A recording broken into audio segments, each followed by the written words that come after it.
கர்த்தருடைய பரிசுத்த நாமத்திற்கு மகிமை உண்டாவதாக. இன்றைய நாளிலே நான் என்னுடைய இருதயத்திற்கு மிகவும் நெருக்கமான ஒரு இடம் என்றால் என்னுடைய சொந்த கிராமத்திற்கு வந்திருக்கிறேன்.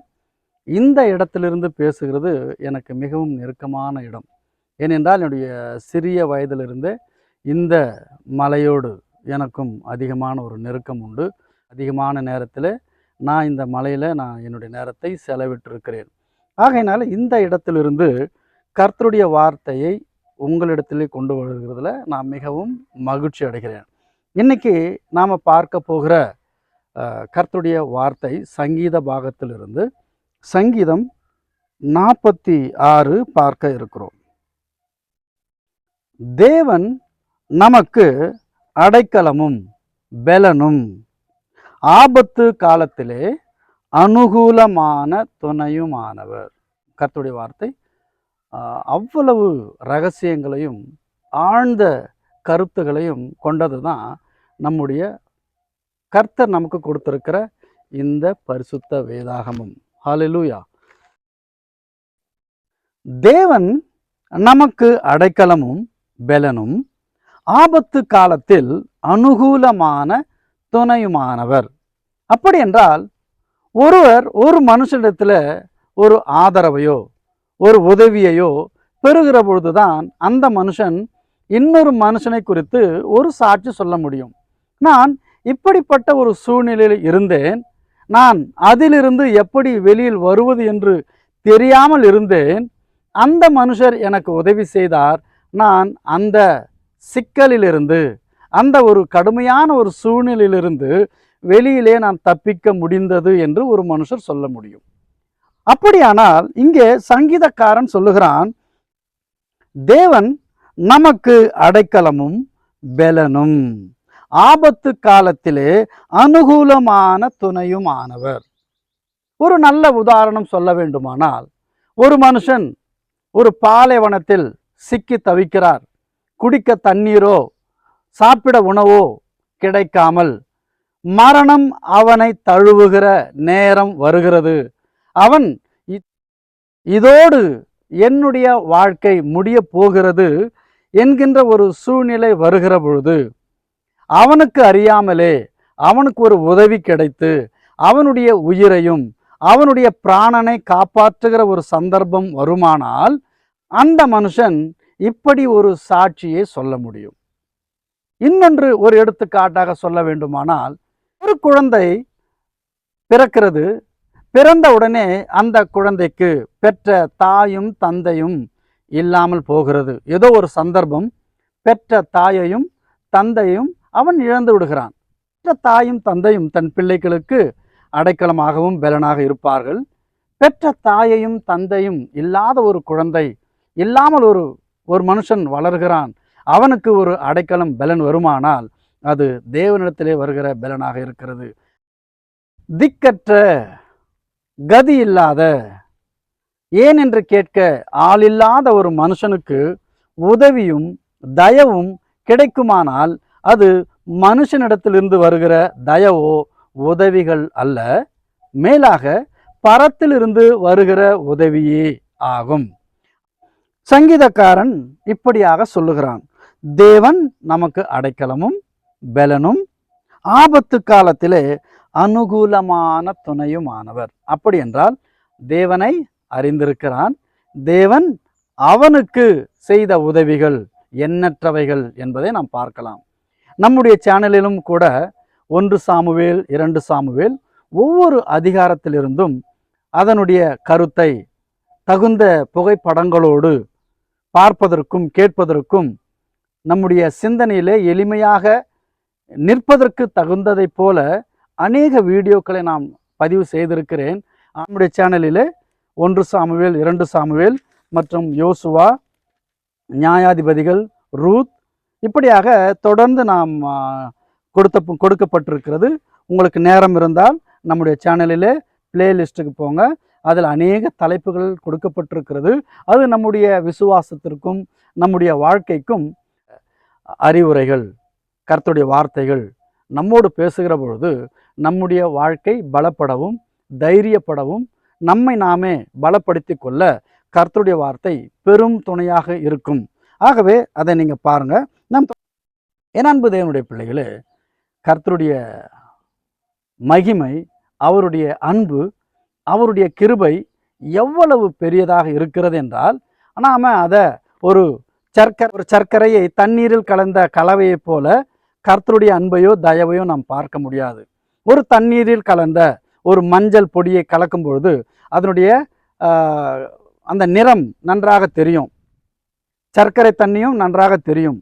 ஆனால் அதை போலவே கர்த்தருடைய அன்பையோ கிருபையோ நாம் ஒரு கிளாஸில் மிக்ஸ் பண்ண ஒரு தண்ணியை பார்க்கிறதை போல பார்க்க முடியாது. நாம் அதை அனுபவிக்க மட்டும்தான் முடியும். அனுபவிக்க வேண்டுமானால் கர்த்தரை நாம் விசுவாசிக்க வேண்டும். விசுவாசிக்கிற நாம் கர்த்தருடைய வார்த்தைக்கு கீழ்ப்படிந்து அதை போல நம்முடைய வாழ்நாளில் பயந்து கடைபிடிக்கிற பிள்ளைகளாக இருக்கிற பொழுது, எந்த மனுஷன் பார்க்கட்டும் பார்க்காமல் போகட்டும், நாம் நேர்மையாக இருப்போம் அப்படிங்கிற ஒரு புரிதல் நமக்குள் வருகிற பொழுது, அப்போது கர்த்தர் நம்மோடு இருந்து பெரிய காரியங்களை செய்வார். அப்படிப்பட்ட ஒரு அனுபவம் வரும்போது தான் தேவன் எப்படிப்பட்டவர், அவர் உன்னதமானவர் என்பதை நாம் விளங்கி கொள்ள முடியும். அதனால் முதலாவது தேவனை விசுவாசிக்க தெரிய வேண்டும். விசுவாசிக்கிற நாம் தேவனை, அவன் மீது நம்பிக்கையை வைக்க வேண்டும். நம்பிக்கை வைத்து நமக்குள் வருகிற பாடுகள் நிமித்தமாக நாம் பொறுமையோடு காத்திருக்கிற பொழுதுதான் தேவன் நமக்கு அடைக்கலமாக இருக்கிறார் என்பதை விளங்கி கொள்ள முடியும். அப்படிப்பட்ட ஒரு விசுவாசம் உள்ள மனுஷன் அவன் என்றைக்குமே உறுதியாக நிலையாக மிகவும் ஸ்ட்ராங்காக இருக்கிறான்னு சொல்றாரு. எப்படி? ஆகையால் பூமி நிலை மாறினாலும், எப்படி ஒரு பூமி எப்படி இருக்கு? சதுரமாக இருக்குது. நிலை மாறினாலும்னா பள்ளமாகலாம், மேடாகலாம், பூமி பிளந்து போகலாம், என்ன வேணா ஆகலாம். அதுதான் பூமியோட நிலை மாறினாலும் என்று அர்த்தம். மலைகள், பெரிய மலை இருக்கு, அந்த மலை பெயர்ந்து அப்படியே போய் ஒரு சமுத்திரத்தில், நடு சமுத்திரத்தில் விழலாம். அப்படி அந்த பர்வதம் கடலில் விழுகிற பொழுது ஜலம், கடல் தண்ணீர் கொந்தளித்து ஒரு சுனாமியை போல பெருக்கெடுத்து என்ன வரும்? கடலில் இருந்து தண்ணீரானது பூமியை நோக்கி மிக வேகமாக பெரும் திரளாக ராட்சத சக்தியோடு பூமியை நோக்கி வருகிறது. பூமியை நோக்கி வந்து பூமி அதிர்ந்து அதில் உள்ள ஜனங்கள் மாய்த்து போகலாம், செத்து போகலாம். இப்படியாக அநேக காரியம் நமக்கு 2006 சுனாமி நமக்கு ஒரு பெரிய பாடத்தை கற்றுக் கொடுத்திருக்கிறது. அநேகர் பார்த்திருக்கிறார்கள். அந்த சுனாமி வந்த போதிலும் அதில் சிக்கிக்கொள்ளாமல் தப்பித்து இன்றும் இருக்கிற அநேக ஜனங்கள் அதற்கு ஒரு மிக பெரிய ஒரு சாட்சியாக இருக்கிறார்கள். அதன் பெருக்கினால் பர்வதங்கள் அதிர்ந்தாலும் நாம் பயப்படும். அப்படி என்றால் நாம் என்றால் யார்? கர்த்தரை விசுவாசிக்கிறவர்கள். விசுவாசித்து அவருக்கு பயந்து பயபக்தியோடு மனுஷனுடைய பார்வைக்கு பக்தி வைராகியம் காட்டாமல் தேவனுக்கு முன்பதாக உண்மையா இருக்கிற மனுஷன் அசைக்கப்படுவதில்லை. அப்படிப்பட்ட மனுஷன் பயப்பட தேவையில்லை என்பதை தான் இங்க சங்கீதக்காரன் அழகா சொல்லுகிறான். சங்கீதம் 46 நாம் பார்க்கிற பொழுது தேவன் நமக்கு அடைக்கலமும் பலனும் ஆபத்து காலத்தில் அனுகூலமான துணை என்று பார்க்கிறோம். இதற்கு ஒத்ததான வசனங்களை நாம் 62, 6, 7, 8 பார்க்கிற பொழுது நம்முடைய விசுவாசத்தையும் தேவன் மீது நாம் இன்னும் அதிகமான நம்பிக்கையை வைக்க வேண்டும், ஏன் நம்பிக்கை வைக்க வேண்டும் என்கின்ற ஒரு அழகான ஆதாரத்தை சங்கீதக்காரன் இங்கே சொல்லுகிறான். பாருங்க, அவரே என் கன்மலையும் என் ரட்சிப்பும் என் உயர்ந்த அடைக்கலமுமானவர். உயர்ந்த அடைக்கலம். அடைக்கலம் என்றாலே ஒரு குழந்தை தன் தாயின் மடியிலே படுத்து கொண்டிருக்கிறது. எப்படிப்பட்ட ஒரு அடைக்கலம், பாதுகாப்பு, அரணை போல இருக்கிறதோ, உயர்ந்த அடைக்கலம் அதை விட பல மடங்கு நாம் பாதுகாப்பாகவும் பலமுள்ளதாகவும் நம்மை காக்கிற தேவனாக இருக்கிறார் என்பதை இதை நாம் புரிந்து கொள்ளலாம். அவரே என் கன்மலையும் என் ரட்சிப்பும் என் உயர்ந்த அடைக்கலமுமானவர், நான் அசைக்கப்படுவதில்லை. இப்படிப்பட்ட தேவன் என்னோடு கூட என்னை பாதுகாத்து வழி நடத்துகிற தேவனாய் இருக்கிற பொழுது நான் எப்படி அசைக்கப்படுவேன்? கண்டிப்பாக அசைக்கப்படுவதில்லை. எத்தனை சோதனைகள் வரலாம், ஆனால் நம்மை கைவிடாமல் நம்முடைய ஆத்துமாவை அவரோடு அவருடைய ராஜ்யத்திலே சேர்த்து கொள்ள சித்தமுள்ளவராக இருக்கிறார். ஆத்துமாவை காத்து கொள்ளுகிற ஒரு ஞானத்தை காட்டிலும் மேன்மையான ஞானம் எதுவுமே இல்லை. ஏனென்றால் நாம் உலகத்தையே ஆதாயப்படுத்தி விடலாம். நாம் தேவன் மீது பற்றையும் நம்பிக்கையும் வைப்பதுதான் உத்தமமான ஞானமாக இருக்கிறது. ஜனங்களே, எக்காலத்திலும் அவரை நம்புங்கள். அவர் சமூகத்தில் உங்கள் இருதயங்களை ஊற்றிவிடுங்கள். ஆகவே என் ஜனங்களே, நீங்க யாரை விசுவாசிக்கிறீங்க, யார் பின்னாடி போறீங்க என்பதை நாம் அறிய வேண்டும். நாம் யார் பின்னாக போகிறோம், நாம் போகிறவர்கள் யார் பின்னா போறோமோ அவர்களால் நமக்கு என்ன பலனுண்டு? நம்முடைய சரீரத்திற்கும் நம்முடைய வயிற்று பிழைப்புக்கும் சாதகமாக இருக்கிறதா, அல்லது என்றென்றும் நித்திய காலமாக வாழக்கூடிய அந்த ஆத்மாவிற்கு பலத்தையும் ரட்சிப்பையும் கொடுக்கக்கூடியதாக இருக்கிறதா என்பதை சிந்தித்து நாம் யார் பின்னாடி போக வேண்டும் என்பதை நாம் யோசனை பண்ணணும். யோசிக்கிறது மட்டுமல்ல, சரியானதை தெரிந்து கொண்டு அதை நாம முறைப்படுத்தி பின்பற்ற வேண்டும். உங்கள் இருதயங்களை ஊற்றிவிடுங்கள் என்றால் தேவன் நம்மை அறிந்திருக்கிறார், நம்முடைய உள்ளிந்திரியங்களையும் ஆராய்ந்து அறிந்திருக்கிறார் என்றால் நம்முடைய இருதயத்திலே இருக்கிற சிந்தனைகள் யோசனைகள் எல்லாமே அறிந்திருந்தாலும் நாம அவரிடத்துல அறிக்கை செய்து நாம் செய்த நன்மைகள் தீமைகள் அல்லது நம்முடைய குறைகள் கஷ்டங்கள் எல்லாத்தையும் ஒரு சக மனுஷனிடத்துல, ஒரு நண்பன் இன்னொரு நண்பனிடத்துல தன்னுடைய குறைகள் எல்லாத்தையும் சொல்லுவான். அதை காட்டிலும் தேவனிடத்துல நாம் சொல்லுகிறது அதிக உத்தமம் உள்ளதும் ஞானம் உள்ளதும் தெளிவான யோசனை உள்ளதாக இருக்கிறது.